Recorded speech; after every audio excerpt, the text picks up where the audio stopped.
Those that survived the Great War inside the underground shelter, known as Vault 11, had escaped nuclear Armageddon, only to be presented with another threat. Now that everyone was securely locked inside, the Overseer stepped forward and announced that each year, one of them would have to be sacrificed to satisfy the Vault's mainframe, and if they didn't, then the entire Vault would be destroyed. Hearing this confession enraged the survivors. Their new home that had just saved them from sudden death was now, for some unknown reason, wanting one of them each year to take their own life. Without thinking, the Vault Dwellers took control. They refused to listen to the Overseer and held a vote to decide who would be the sacrifice. As expected, the Overseer was unanimously chosen, and he was soon marched to his office where the entrance to the sacrificial chamber was. But when he got there, he refused to go down. He didn't want to be sacrificed. He was the Overseer. He was supposed to be in charge, to select the chosen sacrifice and live out his life at the very top. But the others simply wouldn't let that happen. If the Overseer wasn't sacrificed, then someone else would have to be. And if no one else was, then they all died.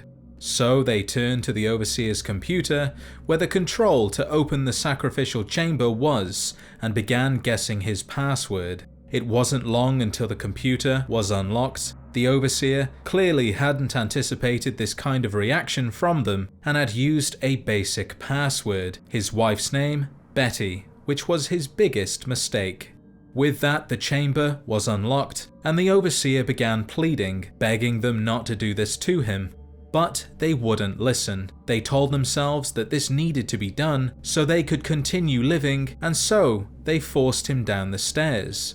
The Overseer noticed that he had no choice but to do as he was told, and descended, sobbing like a child until he could no longer be seen. His cries faded to silence, and the Overseer was sacrificed to the machine. With this, the position for Overseer was now vacant and would need to be filled. The next sacrifice would also need to be chosen, and so the Vault killed two birds with one stone. They married the two positions, and from there on out, it was decided that each year the Overseer would be sacrificed. This continued for many years. Each time the yearly sacrifice was read aloud by the Vault Ombudsman, who officiated the election and brought the new Overseer to power in front of all Vault citizens. Not long after the first Overseer had been sacrificed, people learned that there was strength in numbers, and people started banding together in blocks, a group of like-minded individuals. These blocks would decide who they thought would make the best sacrifice, strategically selecting other members of rival blocks or people they simply didn't like, in order to increase their power or to improve their quality of life. Of these blocks, the largest and most powerful was the Justice block. They were the most numerous of the bunch and were known to use their large numbers to manipulate and control others into giving favors in return for not being voted for. Those that received the most votes were added to the Dwellers' official guide to obtaining Overseers democratically, or do good. This guide provided a summary of the leading candidates, as well as their statements, key positions, and most importantly, their endorsements, the blocks that wanted them to be the next Overseer.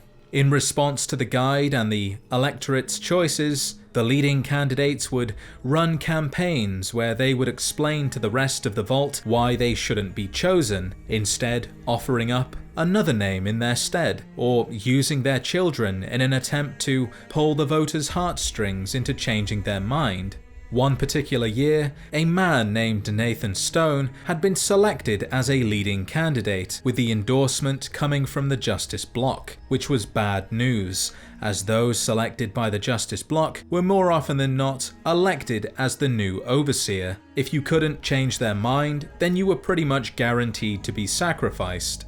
Now, the reason Nathan had been selected was due to the fact that he had been playing late-night poker with several of the Justice Bloc members and winning far too often for their liking. He wasn't suspected to be cheating, he was simply a better player, and for this, they felt he should die. Hearing this news, Nate's wife, Catherine, decided to pay the Justice Bloc a visit to see if there was anything she could do to change their votes. Perhaps she could give their money back and all could be forgotten. But the leader of the Justice Bloc, Roy Gottlieb, didn't want his money back. He wanted something more perverse, something that would forever taint Nate's wife, and that was sexual favors. And not just for him, but for many of the Justice Bloc members, which Catherine unwillingly did for an entire month, because she loved her husband and didn't want him to die. As election day drew near, Catherine continued to perform these lewd acts, but in the end, Roy and the other members never changed their vote, and Nate was still the leading candidate. Catherine was furious. She couldn't believe that they would put her through hell and still vote for her husband. She became desperate, but there was still one thing that she could do to save her husband, although there would be no coming back from it. She began stalking the Justice Bloc, and when the opportunity presented itself, she would kill them in whatever way she could, stabbing, bludgeoning, strangling. Much like the favors they had wanted, nothing was off the table. This killing spree had the vault on high alert, and in response, Terry Hart, the president of the Humanity Dignity Bloc, postponed the election until the murderer was found and elected as the new overseer for their crimes against the vault. Catherine then saw a new opportunity. Her original plan was to simply kill the Justice Bloc members until the majority vote belonged to any other candidate than her husband. But now she had a chance to prevent anyone else from having to go through what she had. Catherine willingly confessed to the murders to Gerald Miles, the vault attorney, and for her crimes, she was elected as the new overseer. She didn't care that she would die, her husband was safe, and her new plan was coming to fruition. With the title of overseer, Catherine decided that things needed to change. The voting system was so corrupt that they needed a new way of selecting candidates to be sacrificed, and that was through Overseer Order 745, which suggested using the vault computer and a random number generator to select the chosen sacrifice, a lottery, if you will. This new order was immediately enforced and backed by many of the other blocks who were tired of the Justice Bloc pulling the strings from behind the scenes. They realized that they had a better chance of surviving random odds than to leave the Justice Bloc in power. This infuriated and terrified the Justice Bloc, as there was now a possibility that they or one of their own would be sacrificed, and so they considered their options. She can't do this. It's done. We're done. Nothing's done. She's got the authority. The only thing she can't do is change her own fate. Nothing says she can't change the selection process for future overseers. I say she can't. You shouldn't have toyed with her like that, Roy. We still have the majority. We don't vote for anything anymore. I'm not talking about voting. What then? You want to have a sit-in? A hunger strike?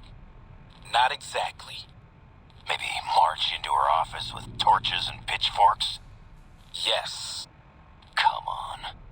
I mean it. What? Start a revolution? Laws don't outlast their governments. Roy, all we have to do is wait until someone from Justice Bloc gets picked for overseer. Then we have them change the law back. There won't be any blocks after the new overseer is picked tomorrow. Everyone's going to move on. By the time we've reformed, who knows if we'll still be in the majority? We can hold the block together. You don't know that. Besides, what if the computer picks you? What if it picks me? And your solution is to start shooting? Not if we don't have to. Look, we arm up. We go to the lower floors, take some strategic targets. Power, food, water. Just until she turns authority over to us. The other blocks won't support it. They're tired of us having the power. We have the majority. We don't need them. This isn't a vote, Roy. They'll fight back.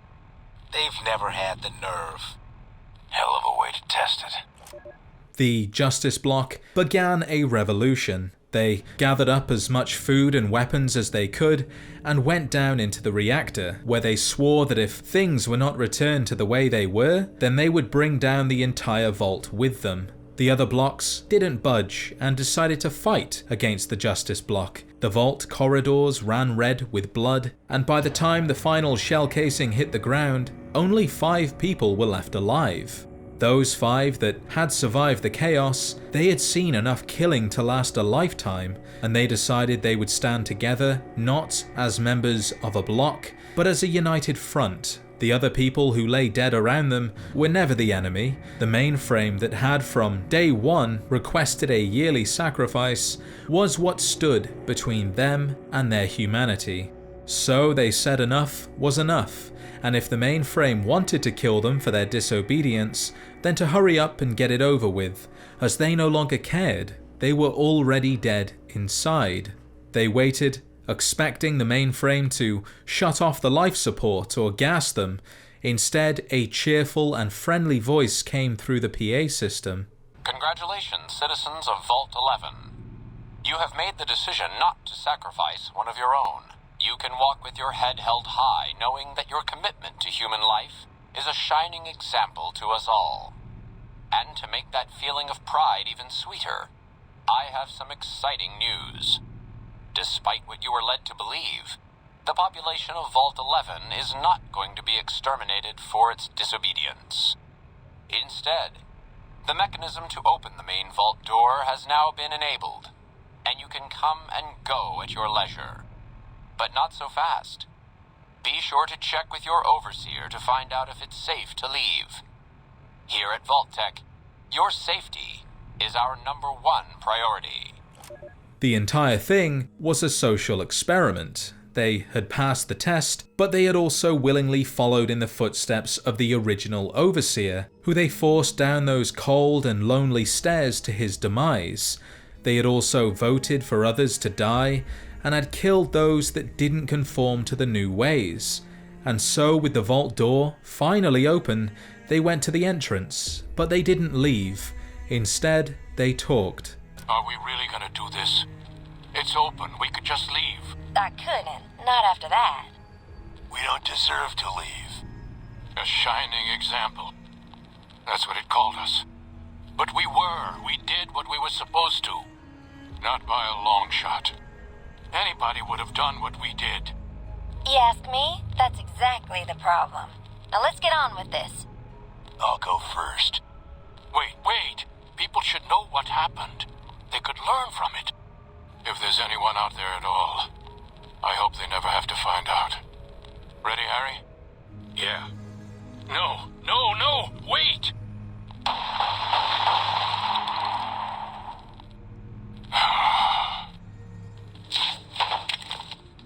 Out of the 5 remaining dwellers, only one of them wanted to leave to tell the outside what had happened to them. Perhaps there was something to learn from it. The others, though, they couldn't live with what they had done, and without a second thought, they formed a suicide pact and killed themselves, leaving one man alive to bear the burden alone. As to who that man was, we don't know. Their name is never said, and judging from the skeletons in the sacrificial chamber, the vault door has stood open for over 180 years, meaning whoever that man was is likely long gone, elapsed by all, and perhaps that is for the best, because while there may be something to take away from this story, some scrap of wisdom about what it is to be human, some things are best left forgotten. But there is one last thing that we have yet to see. What was happening to those who entered the sacrificial chamber? Well, those unfortunate enough to have been elected descended the stairs beneath the overseer's desk and found a dark room at the end of a very bright tunnel. Inside, a projector sat upon a table and a film would play. Greetings, martyr, and welcome. If you're here now, it means you've been offered up as a sacrifice so that your vault can continue to thrive. Currently, you may be feeling sad or angry. Perhaps you never got to have grandkids, or to enjoy the pleasures of a fresh cigar. But march with your chin held high, soldier, and remember, that each of us has an important role to play. For some people, their role might be to heal the sick. For others, it might mean they will drive a race car or fly a rocket ship. And some of us are meant to forfeit our lives for the good of the people. Sure, it might not be as fun as driving a race car, but it's every bit as important. Let's take a moment to reflect on the moments that made your life worth living. Think about that time you kissed your steady girl for the first time under the bleachers at the big game. Or when you snuck out after curfew to catch that new flick that your parents wouldn't let you see because it was too scary. Boy, were they right. And who could forget when you met the love of your life? What a looker. These are just examples. Do you feel that feeling stirring in your chest as you think of these things? Good. What you are feeling is peace. You've led a great life. Living it has been its own reward. But it is only the beginning. Close your eyes now and imagine what joys await you in the next life. The afterlife. Can you see them? Good. And then the walls on either side would rise, and death would come to take them away.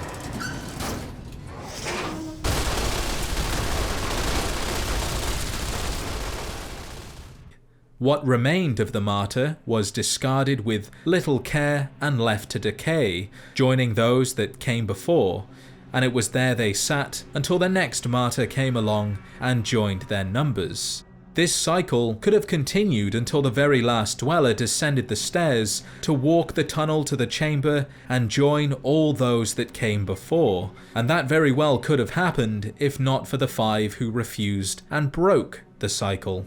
But by learning the truth, they also broke themselves, for all of their choices and the sacrifices that ensued had stripped them of their humanity. And to find out it had all been for nothing was too much to live with, and so only one man walked away, who chose to continue living to spread the word of what had happened inside their vault, in the hopes that someone could learn from it and that everything they had endured wouldn't be for nothing. Be sure to show your support by liking the video and subscribing if you haven't already for more Fallout content. If there's anything you would like to see in a later video, leave a comment and I'll see what I can do. With that said, thank you as always for watching, and I'll see you in the next adventure.